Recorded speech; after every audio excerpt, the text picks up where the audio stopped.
ಎಲ್ರಿಗೂ ನಮಸ್ಕಾರ. HEB agro industries ಇಂದ ಇವತ್ತು ನಿಮಗೆ ಬ್ರಷ್ ಕಟ್ರದ್ದು ಚೈನ್ ಸಾ ಅಟ್ಯಾಚ್ಮೆಂಟ್ ನ ಕೂರ್ಸೋದು ಹೇಗೆ ಅನ್ನೋದನ್ನ ನಾವು ತೋರಿಸ್ಕೊಡ್ತೀವಿ. ಇದು ನಾರ್ಮಲ್ ಆಗಿ ನಿಮಗೆ ಪ್ರೊಫೆಷನಲ್ ವರ್ಕ್ ತರ ಆಗಲ್ಲ. ಏನು ಬೇಸಿಕ್ ಕೆಲಸಗಳಿದೆಯಲ್ಲ ಅದಕ್ಕೆ ಮಾತ್ರ ಇದು ಉಪಯೋಗ ಆಗುತ್ತೆ. ಸಣ್ಣ ಪುಟ್ಟ ಕೆಲಸಕ್ಕೆ ಮಾತ್ರ ಉಪಯೋಗ ಆಗುತ್ತೆ. ಕಂಟಿನ್ಯೂಸ್ ಆಗಿ ಯೂಸ್ ಮಾಡಕ್ಕೆ ನಿಮಗೆ ಕಷ್ಟ ಆಗುತ್ತೆ. ಇದು ಚೈನ್ ಬಾರ್ ಒಂದು ಬರುತ್ತೆ, ಚೈನ್ ಇರುತ್ತೆ, ಆಮೇಲೆ ಆಯಿಲ್ ಹಾಕಕ್ಕೆ ಟ್ಯಾಂಕ್ ಇರುತ್ತೆ, ಮತ್ತೆ 2 ಎಲೆನ್ ಕೀ ಇರುತ್ತೆ.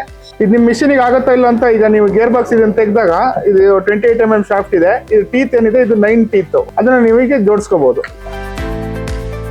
10 ಸೈಜ್ ಬೋಲ್ಟ್ ಇರುತ್ತೆ, ಅದನ್ನ ನಟ್ ಇರುತ್ತೆ, ಅದನ್ನ ನೀವು ತೆಗೆದ್ಬಿಟ್ಟು ಅಲ್ಲಿ ಆರೆಂಜ್ ಕ್ಯಾಪ್ ಹೊರಗಡೆ ಬರುತ್ತೆ. ಆ ತರ ಇದು ಈ ತರ ಕಾಣುತ್ತೆ ನೋಡಿ. 10 ಸೈಜ್ ಬೋಲ್ಟ್ ತೆಗೆದ್ಮೇಲೆ ಈ ತರ ಚೈನ್ ಕೊಟ್ಟಿರ್ತಾರೆ. ಅದನ್ನ ಬಾರಿಗೆ ಕೂರಿಸ್ಕೊಂಡು ನೀವು ಆಮೇಲೆ ಆರೆಂಜ್ ಕ್ಯಾಪಿಗೆ ಅದು ಹಾಕ್ಬೇಕಾಗುತ್ತೆ.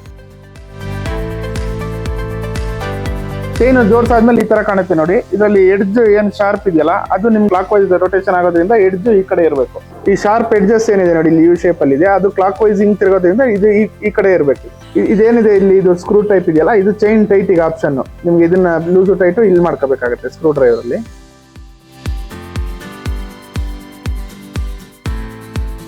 ಈ ಚೈನ್ ನಿಂದು ಅಡ್ಜಸ್ಟ್ಮೆಂಟ್ ನೀವು ಲೂಸ್ ಮಾಡ್ತಾ ಬಂದಂಗು ಇಲ್ಲಿ ಅಲ್ಲೊಂದು ಬೋಲ್ಟ್ ಇರುತ್ತೆ, ಅದು ಕರೆಕ್ಟ್ ಆಗಿ ಕೂರುತ್ತೆ ನೋಡಿ. ಇಲ್ಲಿ ಈ ತರ ಹಿಂಗೆ ಕೂತ್ ಮೇಲೆ ನೀವು ಆ ಚೈನ್ ಅಡ್ಜಸ್ಟ್ಮೆಂಟ್ ಬೋಲ್ಟ್ ನ ಟೈಟ್ ಮಾಡ್ಬೇಕು. ಚೈನ್ ಟೈಟ್ ಆದ್ಮೇಲೆ ನೋಡಿ ಇಷ್ಟು ಟೈಟ್ ಮಾಡ್ಕೊಂಡ್ರೆ ಸಾಕಾಗುತ್ತೆ.